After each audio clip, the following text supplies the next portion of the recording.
Welcome to the Book Reading and Summaries channel. 1984 by George Orwell, a comprehensive summary introduction. The Vision of Total Control.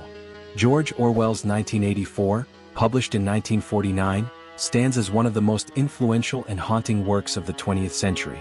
It is not merely a story but a prophetic warning, a political and psychological portrait of a world where freedom, truth, and individuality have been eradicated. Orwell imagined a dystopian future where the world is divided into three superstates locked in perpetual war: Oceania, Eurasia, and East Asia. Each is ruled by an all-powerful totalitarian regime that uses technology, propaganda, and fear to control every thought and action of its citizens. At the heart of this system lies Big Brother, the omnipresent and godlike figure of the party, a leader who may not even exist, but whose gaze dominates every wall and every mind. The party's ultimate slogan defines the paradoxical nature of its ideology. War is peace. Freedom is slavery. Ignorance is strength. Through the eyes of Winston Smith, a minor functionary of the regime who dares to seek truth and love, Orwell explores the crushing power of the state, the manipulation of language and memory, and the destruction of the human spirit. Part 1. Life under the Party. The novel opens in Airstrip 1, formerly London, the chief city of Oceania, in the year 1984. The atmosphere is bleak, oppressive, and decaying. Every building is worn down, food is scarce, and everywhere loom enormous posters of Big Brother is watching you. The omnipresent telescreens monitor every movement and even every facial expression of citizens. The society of Oceania is divided into three classes. The inner party, the elite rulers, making up less than 2% of the population. The outer party, the middle-class bureaucrats like Winston who serve the state but have no real power. The proles, the working masses, 85% of the population, largely ignored as long as they remain docile. The party controls not only actions but also thoughts. It has invented a new language called Newspeak, designed to reduce the range of human expression and eliminate the possibility of rebellious thought or thought crime. Even the past is manipulated. The Ministry of Truth, where Winston works, rewrites historical records to match the party's current version of events. As Orwell puts it, who controls the past controls the future. Who controls the present controls the past. Winston's job is to falsify old newspapers, to erase people who have been vaporized, to change alliances in past wars, and to fabricate victories that never occurred. He performs this task mechanically, yet deep down he feels disgust and doubt. He secretly hates the party and dreams of rebellion, even though he knows such thoughts mean death. Winston lives in a small, decrepit apartment called Victory Mansions, where the smell of boiled cabbage fills the air. He begins writing in a secret diary, an act punishable by death, recording his thoughts against the party. The first entry reveals his despair and hatred, down with Big Brother. Winston also becomes aware of another party member, O'Brien, a man of intellectual appearance whom Winston suspects may share his secret disillusionment. Meanwhile, a dark-haired young woman from the fiction department, Julia, seems to follow him. Winston initially believes she is an informant of the thought police, but he is wrong. The first part establishes the suffocating control of the party and the psychological terror of constant surveillance. The citizens of Oceania live not only in fear of punishment but also in fear of their own thoughts. Part 2. The Rebellion. Winston's life changes when Julia secretly slips him a note that reads, "I love you." This small act shatters Winston's isolation. He and Julia begin a forbidden love affair, which becomes both an act of rebellion and a brief glimpse of humanity. They meet secretly in the countryside, far from telescreens. The rural landscape, filled with trees and sunlight, symbolizes freedom, a stark contrast to the gray world of the city. Julia, unlike Winston, is not interested in grand revolutions or ideology. She simply wants to live for pleasure, to steal moments of joy from the party's grasp. Winston, however, sees in her love a profound act of resistance against the regime that seeks to extinguish all personal feeling. Eventually, they rent a small room above Mr. Charrington's antique shop in the Prole district, a place without a telescreen filled with relics of the past, including a glass paperweight with coral inside. The room becomes their secret sanctuary, a fragile world of intimacy and illusion. Here, Winston experiences for the first time the feeling of being human. He and Julia talk about freedom, truth, and the possibility of joining a secret resistance group rumored to exist. The Brotherhood, led by the legendary Emmanuel Goldstein, the party's sworn enemy. In this period, Winston's physical and mental state improves. He feels stronger, healthier, more alive. He even dreams of overthrowing Big Brother, though deep down he knows it is impossible. One day Winston and Julia are approached by O'Brien, who invites them to his luxurious apartment, a rare privilege reserved for inner-party members. There O'Brien turns off his telescreen, a shocking act, and confirms that he too is against the party. He tells them that the Brotherhood is real, and gives Winston a forbidden book written by Goldstein, The Theory and Practice of Oligarchical Collectivism. The book explains the true nature of the world. The world is divided among three superstates in endless war, not for conquest but for control. The purpose of war is not victory, but to keep society in perpetual hardship and obedience. The party's aim is absolute power, not the welfare of the people or the pursuit of truth. Reality itself is whatever the party says it is. Winston reads the book in the room above the shop, feeling enlightened. Yet even as he reads, he senses that something is about to go wrong. Indeed it does. Without warning, a voice speaks from behind the painting on the wall. There was a hidden telescreen all along. Mr. Charrington is revealed to be an agent of the Thought Police. The room, their sanctuary, was a trap. Julia and Winston are arrested, beaten, and taken separately to the Ministry of Love, a place of torture. Part 3. The Betrayal and the End of the Self. Inside the Ministry of Love, Winston enters a nightmare world. There are no clocks, no windows, no sense of time, only endless interrogations, fear, and pain. He is brutally beaten and tortured until he confesses to every imaginable crime. But his torturers are not interested in mere confession. They seek conversion. Winston finally meets O'Brien again, only to realize the horrifying truth. O'Brien was never a rebel. He has always been a loyal agent of the party.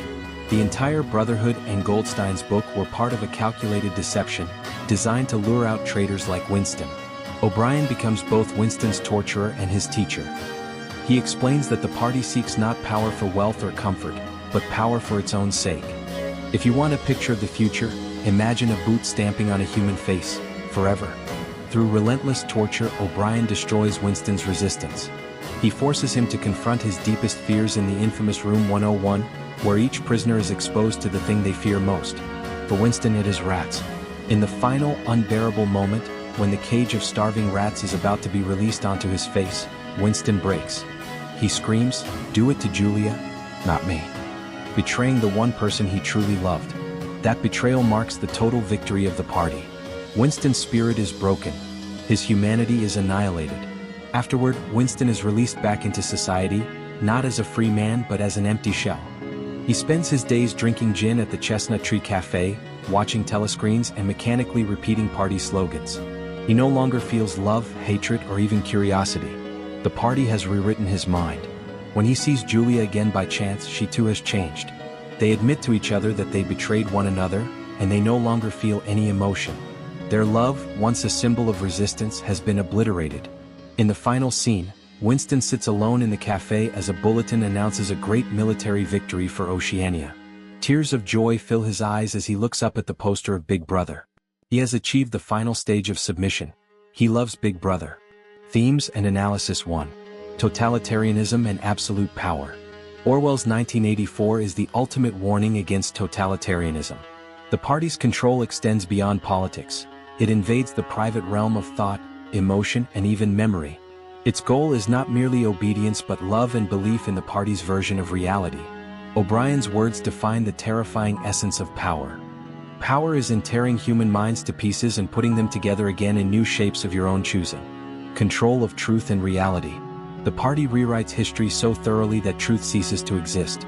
Reality control, or doublethink, means the ability to hold two contradictory beliefs simultaneously and accept both. The party told you to reject the evidence of your eyes and ears. It was their final, most essential command. By controlling the past, the party ensures total control over the present and future. Winston's struggle to remember, a photograph, a real fact, becomes an act of rebellion. But Orwell shows how fragile truth can be when language and memory are manipulated. The destruction of language, Newspeak. Language is power. By reducing vocabulary, the party aims to make independent thought impossible. In Newspeak, words like freedom and rebellion vanish, thus the ideas themselves die. This anticipates Orwell's famous essay Politics and the English Language, where he warned that corrupt language leads to corrupt thought, surveillance and the loss of privacy. The omnipresent telescreens, microphones, and informants create a society where privacy no longer exists. People are forced to monitor themselves, internalizing the gaze of Big Brother. This constant surveillance destroys individuality and spontaneity, producing citizens who censor their own minds. Psychological manipulation and fear. The party uses fear as its most effective weapon. Fear of death, fear of torture, fear of isolation, and above all, fear of betrayal. By making love a crime and trust impossible, the party ensures that no one can form bonds strong enough to challenge its authority. The destruction of the individual. Winston's journey is a tragic descent from rebellion to submission. At first, he seeks truth and love as acts of defiance. But the party systematically dismantles his mind until nothing remains but loyalty to Big Brother. In the end, Winston's defeat is not only physical but spiritual. He no longer even desires freedom, propaganda, and the manipulation of emotion. The party maintains power through constant emotional manipulation. The daily 2 minutes hate, the worship of Big Brother, the scapegoating of Goldstein, and the manufactured war hysteria. Citizens are conditioned to feel hatred and love on command, proving that emotion can be controlled as easily as thought. War and perpetual conflict. In Orwell's world, war is no longer fought for victory but for social stability. It consumes resources, keeps the population poor and fearful, and justifies the party's authority. As Goldstein's book reveals, the real war is not between superstates but between the rulers and the ruled. Love and human connection. Winston and Julia's relationship symbolizes the last refuge of individuality, the human need for love, tenderness, and intimacy. But the party destroys even this sanctuary, proving that no private emotion can survive under totalitarianism. When Winston betrays Julia, it signifies the annihilation of love itself. The nature of hope. At first, Winston believes that hope lies in the proles, the ordinary people untouched by party doctrine. However, Orwell crushes that hope too. The proles are kept ignorant, distracted by trivial entertainment and poverty. Their potential power is never realized because they lack awareness. Thus, the novel ends in despair, a warning, not a prophecy. Symbol meaning Big Brother, the face of total surveillance and power, an illusion representing the omnipresence of the state. The telescreen, the invasion of privacy, the merging of propaganda and spying. The glass paperweight, Winston's fragile link to the past and his dream of beauty, shattered when he is arrested. Room 101, the ultimate instrument of control, individualized torture that forces total submission. Newspeak, the death of free thought through linguistic control. The proles, the masses, embodying both the possibility and futility of revolution. Character analysis. Winston Smith, the everyman rebel, intelligent but fragile. His yearning for truth and love defines his humanity, but his eventual defeat shows how absolute power destroys the individual. Julia, practical and sensual, she rebels through pleasure rather than ideology. Her love for Winston represents instinctive defiance, later crushed by fear. O'Brien, the intellectual face of tyranny, manipulative and coldly rational. He embodies the party's terrifying sophistication. Big Brother, the omnipotent symbol of the regime, perhaps not a real person but an eternal presence in every citizen's mind. Emmanuel Goldstein, the invisible enemy, possibly fabricated by the party to maintain perpetual fear and unity. Mr. Charrington, the deceptive shopkeeper, representing how even nostalgia and memory can be weaponized by the state. Conclusion: the death of truth and the warning to humanity. In the final pages of 1984, Winston's transformation is complete. He has become what the party demands: a man without self, without memory, without love. When the telescreen announces victory and Winston murmurs, "He loved Big Brother," the reader feels the full horror of Orwell's vision. The novel ends not with revolution but with annihilation, the obliteration of individuality and the triumph of the totalitarian state. Yet Orwell did not write 1984 to predict the future. He wrote it to prevent it. He wanted readers to recognize the dangers of unchecked power, propaganda, and the erosion of truth. In an age when facts are twisted and language is politicized, 1984 remains a timeless warning. The truth is not merely what is said, it is what we dare to remember. Through Winston Smith's tragedy, Orwell reminds us that freedom begins in the mind, and that the greatest weapon against tyranny is the ability to think, to question, and to remember. Subscribe to the channel to motivate us to create more useful videos.